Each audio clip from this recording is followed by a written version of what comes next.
Hello guys အားလုံးပဲမင်္ဂလာပါ Mystery Master About Channel ကနေပြန်လည်ကြိုဆိုလိုက်ပါတယ်ဒီတစ်ပတ်မှာလည်းပိုပြီးစိတ်ဝင်စားစရာကောင်းလာတဲ့ Vinland Saga Manga ကို chapter 2ခုထပ်ပြီးဖတ်ပြသွားမှာဖြစ်ပါတယ်ပြီးခဲ့တဲ့အပတ်က Toffee ရဲ့ဆုံးဖြတ်ချက်ကိုဒီတစ်ပတ်မှာတွေ့ရမှာဖြစ်ပါတယ် Channel ရဲ့ video လေးတွေကြည့်တဲ့အခါမှာ US region နဲ့ VPN လေးခံပြီးကြည့်ပေးတာနဲ့ကျွန်တော်တို့ကိုအများကြီး support ပေးရရောက်တာမလို့ VPN လေးခံပြီးကြည့်ပေးကြဖို့တောင်းဆိုချင်ပါတယ်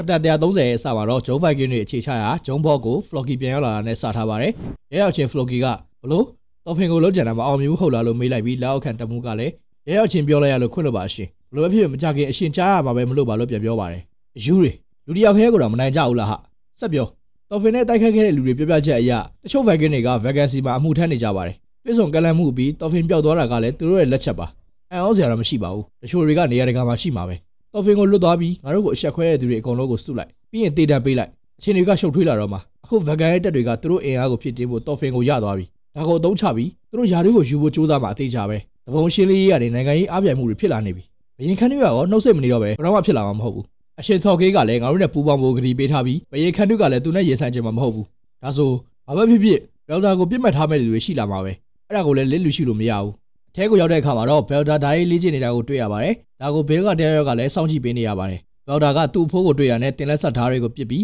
းငါးသွားဖမ်းဖို့ပြောပါတယ်ဖလိုကီကတော့ဘယ်လ်ဒါကိုလေ့ကျင့်ရေးလုပ်နေတော့မဟုတ်လားလို့မေးပြီးသူတော်တော်လေးလေ့ကျင့်ပြီးဖြစ်ပြီးငါးမြတ်တန်နဲ့အစ်စ်လေးလှုပ်ထားကြောင်းဘယ်လ်ဒါကပြန်ပြောပါတယ်လေ့ကျင့်ပေးနေတဲ့တသားကတော့သင်ခန်းစာမပြီးသေးဘူးလို့ဝင်တားပေမဲ့ဘယ်လ်ဒါကတော့မိမနိုင်ဖမနိုင်အာကေလေးထားဖမ်းပါတော့တယ်ဖလိုကီကတော့ဒါပေမဲ့တားရဲ့လေ့ကျင့်ရေးအရေးကြီးရလေတားကတစ်ချိန်မှာတသားအများကြီးကိုဦးစီးရမှာတားက Viking 1500ရဲ့အကြီးအကဲဖြစ်လာမှာတားအမျှော်မြင်ကြီးရမယ်တော်ရမယ်အားကြီးရမယ်ဆိုပြီးမိန်ကုန်းချွေပါတယ်ဒါပေမဲ့သူမြေးကိုအလိုလိုက်လုံးတာကြောင့်ငါးဖမ်းဖို့ခွင့်ပြုလိုက်ပါတယ်ပြီးရနဲ့လေ့ကျင့်ထားလို့ချွေးရထွက်နေတဲ့သူမြေးအေးပတ်မှာဆိုလို့အဝေလဲခိုင်းပြီးအိမ်ဖော်ကျွန်တွေကိုတန်ရှင်းလှုပ်ပေးခိုင်းပါတယ်ဒီချိန်ဘယ်တာကိုစောင့်ပေးနေတဲ့သူကသူ့ရဲ့လှန့်ကိုအသစ်ပြင်လိုက်ပြီးအနားကပ်လာတဲ့မိမကိုပြစ်လိုက်ရမှာလေဘင်းကိုထုတ်ချင်းပေါက်သွားပါတယ်ဘယ်လိုလုပ်လိုက်တာလဲလို့မေးပြီးအားလုံးအံ့ဩနေတော့မှာပဲပြစ်လိုက်တဲ့သူကမျက်လုံးနဲ့တေချာကြည့်ဖို့အဲ့ဒီမိမကလောက်ကျန်ရေးတချို့ဖြစ်ကြောင်းပြန်ပြောလိုက်ပါတယ်ဒီတော့မှမိမရဲ့လက်ထက်ကဓာတ်ကိုတွေ့လိုက်ရပြီးပြစ်လိုက်တဲ့သူကခင်ဗျားရဲ့အဖိုးတန်ဘယ်လ်ဒါလေးကကြောက်ကြောက်တာမဟုတ်ရင်တေနေလောက်ပြီဒီတော့ဒီအတွက်ကျေးဇူးတုံ့ပြန်မယ်ဆိုရင်အတိမတ်ပြုပါတယ်လို့ပြောနေပေမဲ့အားလုံးကတော့ကြောက်လန့်နေကြပါတယ်ဒီဖြစ်တဲ့ကြောင့်ဖလိုကီကဘယ်လ်ဒါကိုအိမ်ထဲမှာပဲထားဖို့အဆောင်တွေနှဆချဖို့အိမ်ပေါ်အစိခံတွေကိုဖမ်းပြီးမမနာတစ်ခုခုလုပ်တာနဲ့ရှင်းပစ်ဖို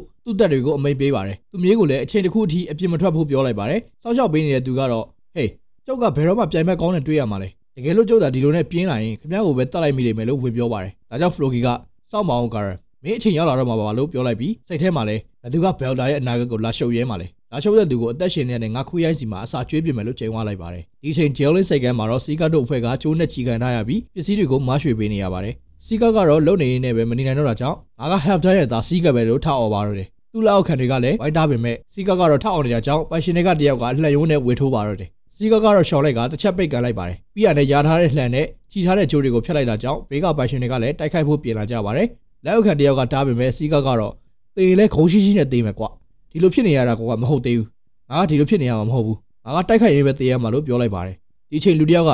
ကဲကုန်းနေကုန်းချသမားတယောက်ကတက်ကြွလာပြီလားဆိုပြီးအနားကိုရောက်လာပါတယ်ဒီစကားကြောင့်စီကကလည်းငါကကုန်းထမ်းသမားမဟုတ်ဘူးကွာငါဘသူရဲ့သားလည်းမတီးဘူးလားဆိုပြီးအနားကလူကိုလှည့်ကြည့်လိုက်ပြီးရောက်လာတာကတော့ဘသူရဲ့သားလည်းမတီးဘူးလားဟုတ်လားဆိုတော့ထော်ကေးပဲဖြစ်ပါတယ်စီကလည်းအံ့ဩသွားပြီးဒီလောက်ရှည်တဲ့အရက်ကြီးနဲ့ခမားကထော်ကေးသထော်လာလို့မေးလိုက်ပါတယ်ထော်ကေးကလည်းဟုတ်တယ်လေငါကထော်ကေးသထော်ပဲလို့ပြန်ဖြေလိုက်ပါတယ်ဒါကြောင့်စီကလည်းအနားကိုတိုးသွားပြီးကြပြတွေကပြောသလိုပဲခမားကဂျိုင်းရန်ကြီးပဲYoran Gavaga တိုက်ပွဲမှတ်တမ်းတစ်ခုလုံးကိုတော့ပြန်ရွေးပြနိုင်ပါတယ်ဗျာကျွန်တော်ခင်ဗျားနဲ့လက်ဆွဲနှုတ်ဆက်လို့ရမလားဒါဆောင်ရမ်းမိုက်တယ်ဗျာလို့ဝင်နှုတ်ဆက်ပါတယ်ဒါကြောင့်ဇော်ကေးကလည်းဒါဆိုမင်းကငါ့ရဲ့ပြိတ္တပေါ့လေအခုငါကတိုက်ပွဲတစ်ခုကိုသွားတော့မှာဂျုံဖိုင်ကင်းတွေကိုတိုက်မှာလေလို့ပြောလိုက်ပြီးစီကကလည်းခင်ဗျားတကယ်ပြောရလားမိုက်တယ်ဗျာယုံတော့မယုံနိုင်ဘူးဆောင်ရမ်းမိုက်တယ်ဗျာဆိုပြီးတက်ကြွနေပါတယ်ဘာပဲဖြစ်ဖြစ်အဲ့ဒါကငါအခုလုပ်နေတာပဲမင်းရဲ့နာမည်က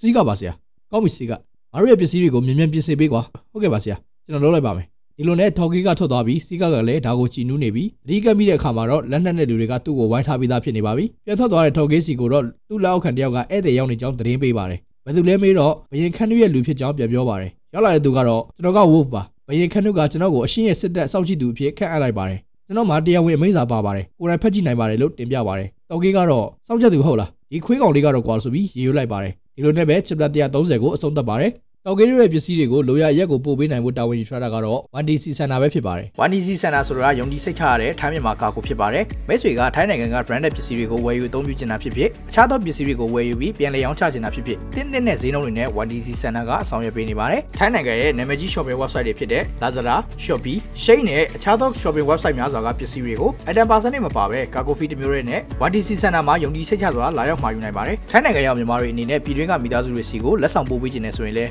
1DC Center ကဆောင်ရွက်ပေးပါတယ်ဒါ့အပြင်ကျွန်တော် viewer တွေအတွက် MMU ခွန်9ဆိုတဲ့ promo code ကိုသုံးပြီးတော့ပစ္စည်းမှာယူမယ်ဆိုရင် cargo fee 15% ထိ off ရရှိမှာဖြစ်ပါတယ်အသေးစိတ်သိရှိခြင်းနဲ့ဆိုရင်တော့ 1DC Center ရဲ့ Facebook page မှာတွားရောက်စုံစမ်းနိုင်ပါတယ် page link ကိုလည်း description မှာကျွန်တော်ထည့်ပေးထားပါမယ် Trust our YDC for your supplier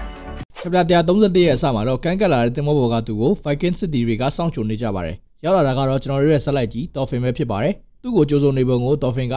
SK ငါ့ကို Funan Island ပေါ်မှာချပေးဖို့ပြောခဲ့တယ်မလားငါ့ကိုဘယ်ခေါ်လာရတာလဲလို့မေးပြီး SK ကလည်းကျွန်တော်တို့အခု Vegan ရဲ့စစ်တပ်တွေစီကိုရောက်နေတာပါလို့ပြန်ဖြေပါတယ်ဒါက Funan မှာတော့မဟုတ်ဘူးမလားလို့ Dolphin ကထပ်မေးတော့ခွင့်လွှတ်ပါအရှင်အရင်ဆုံးကျွန်တော်တို့ရဲ့ကြီးကဲနဲ့တွေ့ဖို့လိုပါမယ်လို့ SK ကပြန်ပြောလိုက်ပါတယ်အနားရောက်တဲ့အခါ Vegan ကသူ့နာမည်ကိုမိတ်ဆက်ပြီး Dolphin ကလည်းပြန်နှုတ်ဆက်ပါတယ်ဒါကို Vegan ကဘာမှမပြောဘဲနှုတ်ဆက်နေတာကြောင့် Dolphin လည်းကြောင်သွားပြီးတွေ့ရတာခုံယူပါတယ်အခုတော့ကျွန်တော်ကိုခွင့်ပြုပါအောင်လို့ပြောလိုက်တဲ့အချိန်ဘုရားသခင်ကောင်းကြီးပေးပါစေဆိုပြီး Vegan ကထပြောပါရတယ်ပြီးရတယ်မျက်ရည်တွေနဲ့မင်းအသားကိုငါတို့စီထားပေးခဲ့လို့ဘုရားသခင်မင်းကိုကောင်းကြီးပေးပါစေကွာငါဒီလောက်ထိတစ်ခါမှမပြောဘူးကွာဆိုပြီး Dolphin ကိုဖတ်လိုက်ပါရတယ်ပြီးရတယ်ထပ်ပြီးတော့ Vegan ကတေချာပေါက်ဒါကစစ်ပွဲနှစ်ဖျားတာရဲ့စီမံမှုပဲနှစ်ဖျားတွေကငါတို့ကိုအတူပူးပေါင်းမှုစီမံခဲ့တာပဲဒါကမကောင်းဆိုးက Floki ကိုခြေမုံမှုအချိန်ပဲထော်ရကဒီကန်ချမာကိုငါတို့တက်ဖန်တီးပေးခဲ့တာဘာလို့လဲဆိုတော့အဲ့ဒီလူဆို Floki ကမင်းအဖေနိုင်ရှင်မရနေတဲ့ Toss ကိုတတ်ဖို့အဆိုးရွားဆုံးသစ္စာဖောက်မှုကိုအစီအစဉ်ချခဲ့တာမလို့ပဲလို့ပြောချလိုက်ပါတော့တယ်ဒီစကားကြောင့် Dolphin လည်းအံ့ဩသွားပါတော့တယ်ထပ်ပြီးတော့လမ်းလျှောက်လာကြရင်လည်း Vegan က Floki နဲ့ပတ်သက်တဲ့မကောင်းတဲ့သတင်းတွေကပြတ်နေခဲ့တာနှစ်20လောက်ရှိပြီဒီသတင်းတွေက Viking တက်ထဲကအလားလာရှိတဲ့ခေါင်းဆောင်တော်တော်များများက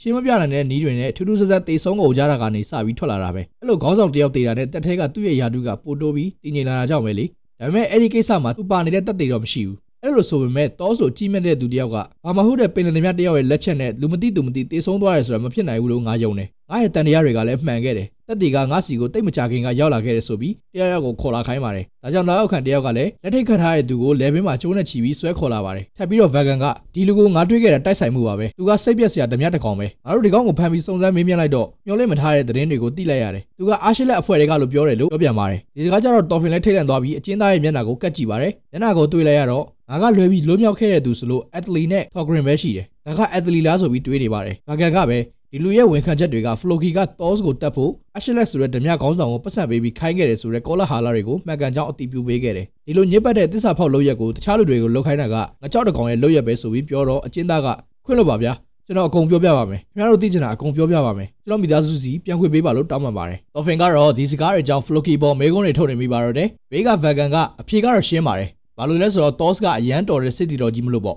Toss ကတက်ကြီးတစ်ခုလုံးကိုဥဆောင်ဖို့အလားလာအရှိဆုံးပဲလေ Floki ဆိုတဲ့ကောင်ကအခုသူရနေတဲ့အရာတွေကိုသူ့ထက်ပိုပြီးထိုက်တဲ့လူတွေကိုလှုပ်ချန်ပြီးရနေတာပဲလို့ဝင်ဖြေပါတယ်ဒီအကြောင်းတွေကြားရပြီး Dolphin လည်းအတွေးတွေဝေဝါးလာခဲ့ပါတော့တယ်ဒါကြောင့် Vegan က Toss တက်လက်စားချေပါ Dolphin ဒါကမြင့်မြတ်တဲ့အလုပ်ပဲလို့ဝင်ပြီးတော့တွေးထိုးပြန်ပါတယ်ဒီလိုတွေးထိုးစကားတွေကြောင့် Dolphin ဟာဒေါသစိတ်တွေလွှမ်းမိုးလာခဲ့ပြီးတော့ဒေါသတွေကိုဖြေချဖို့နေရာကနေထွက်လာခဲ့ပါတော့တယ်ပြီးရနဲ့ကန်းဆက်တဲ့နေရာမှာထိုင်နေခဲ့ပြီး Hell ကလည်းနောက်ကလိုက်လာခဲ့ပါတယ် Hell က Dolphin နင့်ကိုသတိပေးမယ်နော်ဒီအဖေအတွက်လက်စားချေဖို့လုပ်မယ်ဆိုရင်ငါလည်းအခုလက်စားချေဖို့လုပ်မယ်လို့ပြောလိုက်ပြီး Dolphin ကသိပါတယ်ငါအဖေအတွက်လက်စားချေခွင့်မရှိမှန်းငါသိပါတယ်လို့ပြန်ပြောပါတယ်ဒါပေမဲ့ခဏလောက်ငါစိတ်ကဒေါသတွေကြောင့်ဗလာဖြစ်သွားခဲ့တယ်ဒေါသတွေကြောင့်ဟုတ်လားငါကြောက်တယ်ဟဲ့ငါ Floki ကိုတွေ့ရတယ်သူ့ကိုတိုက်ခိုက်ပြီးသူ့ခန္ဓာကိုယ်တစ်ခုလုံးကိုတစားစီဆွဲဖြတ်မိမှငါကြောက်နေမိတယ်နင်လုံးရင်လည်းလုံးမိမှာပေါ့နင်ကရက်ဆက်ကြမ်းတဲ့လူသားသမားတယောက်ပဲမဟုတ်လားငါကဘာလို့ငါမဟုတ်တဲ့တခြားတယောက်အဖြစ်မလာနိုင်ရတာလဲငါပိုပြီးကျင်နာတတ်တဲ့နုညံ့တဲ့လူတယောက်ဖြစ်ချင်တယ်ငါပိုပြီးတန်မာတဲ့သူတယောက်ဖြစ်ချင်တယ်Dolphin ဟာဒီလိုပြောနေနေပဲ chapter 131ကလည်းအဆုံးသတ်ထားပါတယ